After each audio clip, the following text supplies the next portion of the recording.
Hello everyone, welcome to GPSC Network. Now in this video we will discuss about some of the most important questions which can be asked in the next upcoming government exams, right?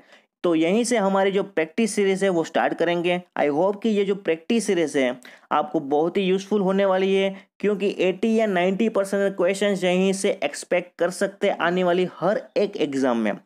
तो आने वाले समय में आपको ये channel बहुत ही useful होने वाला है, तो इस वीडियो को अंत तक देखिए और हमारे चैनल को सब्सक्राइब नहीं किया है तो सबसे पहले सब्सक्राइब कर दीजिए।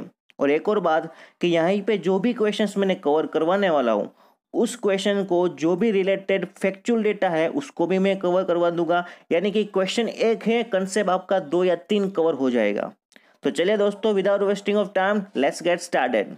The first question which is the according to the IS 456, what is the partial safety factors for the load in case of the limit state of the collapse when the dead load and the live load it is taken into account?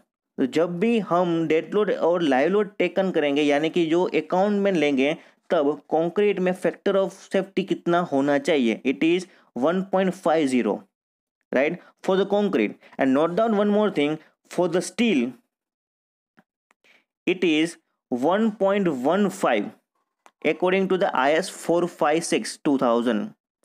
Now the next question, which is the minimum percentage of the reinforcement in slab in case of the HYSD bar.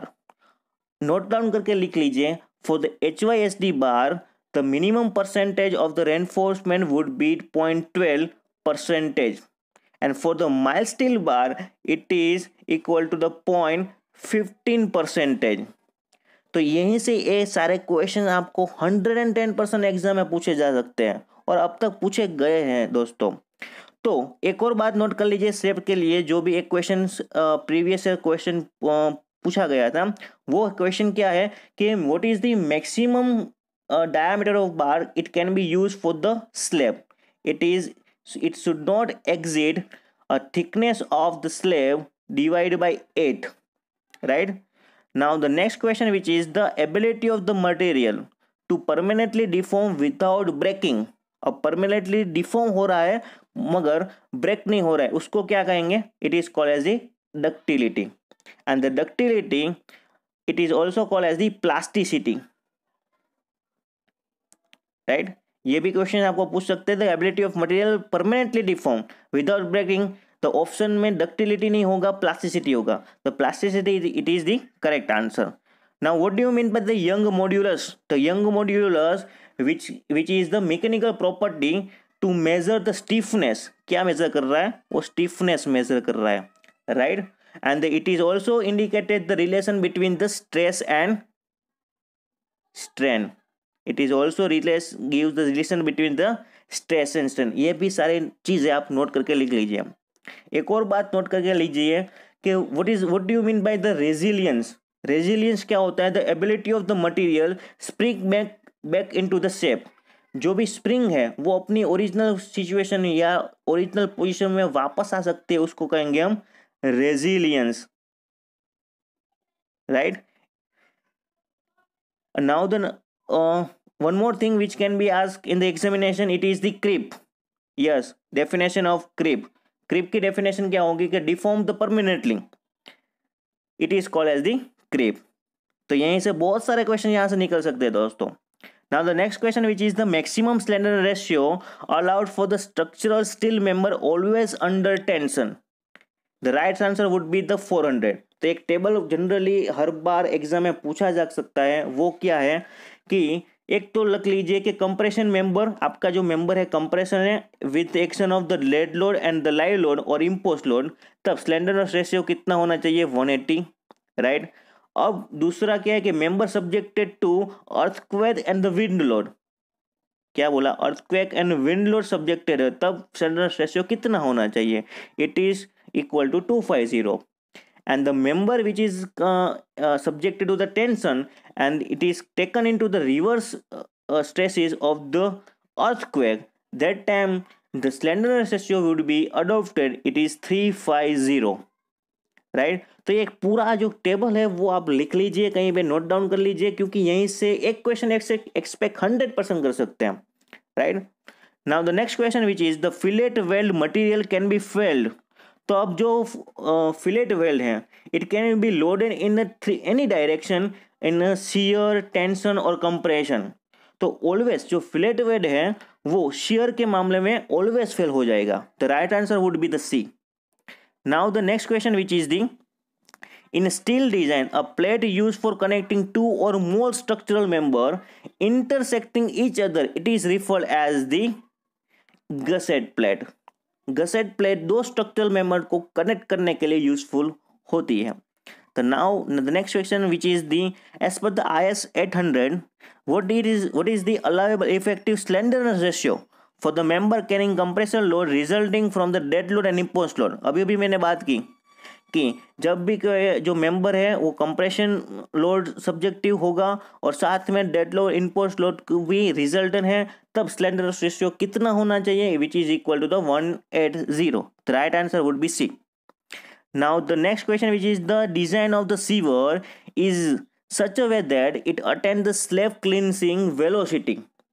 जो slab cleaning velocity होती है वो क्या होती है, जो particles होता है उसको सेटलमेंट नहीं होना चाहिए। The non settlement of the suspended matter in sewer it is called as the slab cleaning velocity.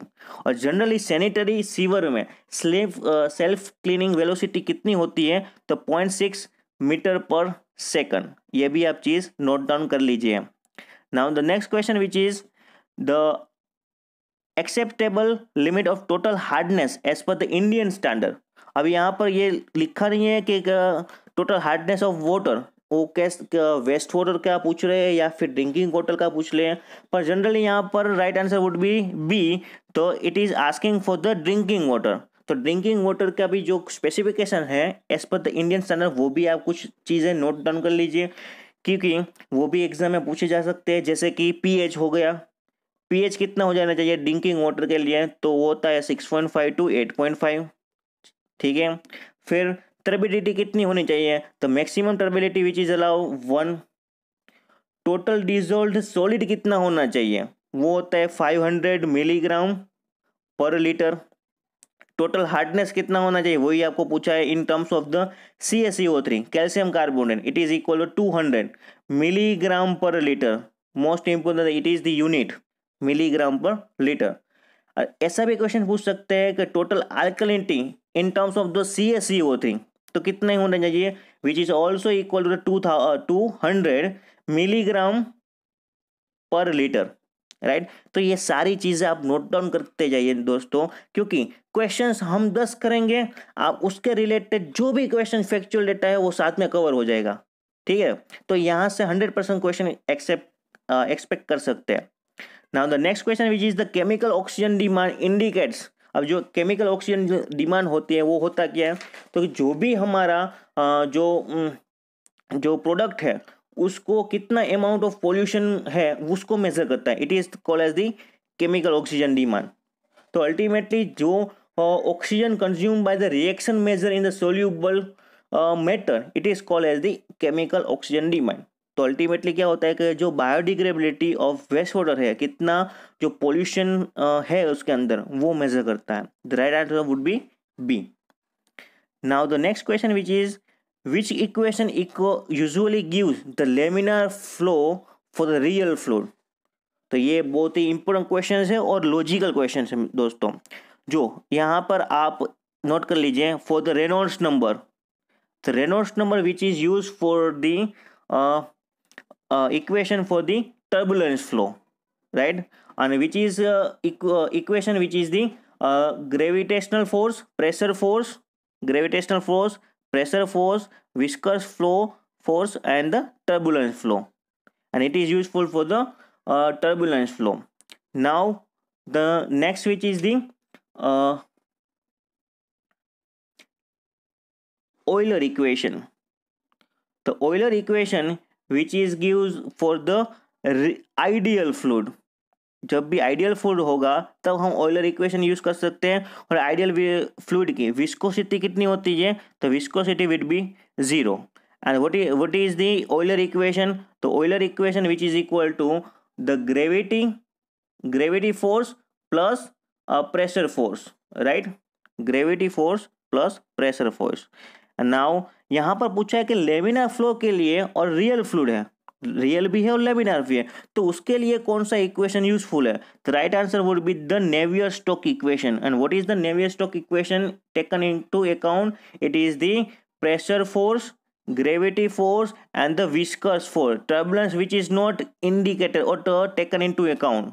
That's why it is called as the laminar flow for the real. The right answer would be D. Now in the highway the different gates are joining together with the help of the transition curve. Transition curve क्या होता है कि जो भी हमारा जो vehicle है, vehicle can move along with the road, that time directly जो सडनली जो चेंज डायरेक्शन चेंज हो रही है उसको में ट्रांजिशन प्रोवाइड करते हैं यानी कि जो मैक्सिमम सेफ्टी उस व्हीकल को हो सके। ठीक है, the right answer would be B. और हमारा हाईवे की ऑलरेडी लेक्चर सीरीज चल रही है, उसमें जियोमेट्रिक डिज़ाइन ऑलरेडी कंप्लीट हो चुका है, तो वो भी आप देख सकते हैं रेफरेंस के लिए। ठीक है, वहाँ पर भी मैंने बहुत सारे क्वेश्चन जो प्रीवियस ईयर है और एक्सपेक्टेड क्वेश्चन है उसके भी मैंने डिस्कस किया है, तो वो क्वेश्चन की लेक्चर सीरीज आपको डिस्क्रिप्शन बॉक्स में भी मिल जाएगी। ठीक है, now the next question which is the what is the minimum nominal cover to be provide for the reinforcement concrete member export to severe condition. अब सीवर कंडीशन के लिए मिनिमम कवर कितना होना चाहिए? तो यहाँ पर एज पर द IS 456 एक टेबल आपको गिवन है 456 में, वो क्या है table? For the mild condition, moderate, sewer, very sewer and the extreme. तो माइल्ड के लिए कितना होता है? 20 नॉमिनल कवर 20 mm, मॉडरेट के लिए 30, सीवर के लिए 45 और वेरी सीवर के लिए 50 और एक्सट्रीम के लिए होता है 75। 20, 30, 45, 50 and 75 and for the severe condition it is the 45 mm as per the IS 456। और एक और बात नोट कर लिख लीजिए, और जो आपकी कंडीशन जो वेदर कंडीशन है वो माइल्ड है, ठीक है, और जो डायामीटर जो यूज़ हो रहा है वो 12 mm से कम यूज़ हो रहा है, तब आप 5 mm से कम रिड्यूस कर सकते हैं आपका नॉमिनल कवर। माइल्ड कंडीशन है, आपका जो स्टील का डाया हो 12 से कम है, तब 5 mm आप नॉमिनल कवर रिड्यूस कर सकते हैं as per the IS 456। Note down कर लीजिए दोस्तों ये। फिर एक और बात नोट कर लीजिए कि ग्रेड ऑफ कंक्रीट 35 और above 35 for the condition weather condition it is severe और वेरी सीवर, तब आप 5 mm जितना नॉमिनल कवर रिड्यूस कर सकते हैं as per the IS 456, right. Now the next question which is the as per the IS 456 a concrete of compressive strength of the 50 megapascals will have a estimated strength in the flexure approximately equal to। अब एक और बात note करके लिख लीजिए कि flexural strength और tensile strength which is equal to the 10% of compressive strength. तो यहाँ पर कितना है 50 मेगापास्कल या फिर 50 न्यूटन पर mm², तो उसका 10% कितना हो जाएगा 5। The right answer would B A।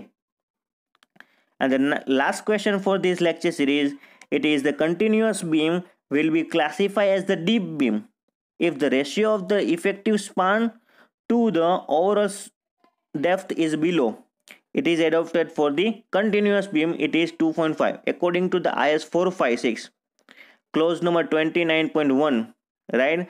For the continuous beam, the effective span to the overall depth ratio should not be, it is less than 2.5, and for the simply supported beam which is less than 2.0। ये बात भी आप note करके लिख लीजिए। I hope कि ये lecture आपको पसंद आया होगा, और पसंद आया है तो अपने दोस्तों में, फैमिली मेम्बर में बने इतना शेयर कीजिए, क्योंकि ये लेक्चर सीरीज आपको बहुत ही यूज़फुल होने वाली है। और वो साथ में मैथ्स, एप्टीट्यूड और हाईवे इंजीनियरिंग के भी लेक्चर चल रहे हैं, वो भी आपको बहुत ही यूज़फुल होंगे। तो हमारे चैनल को अब तक आपने सब्सक्राइब नहीं किया है तो सब्सक्राइब कर लीजिए और share it as maximum as possible. Thanks for watching this video guys.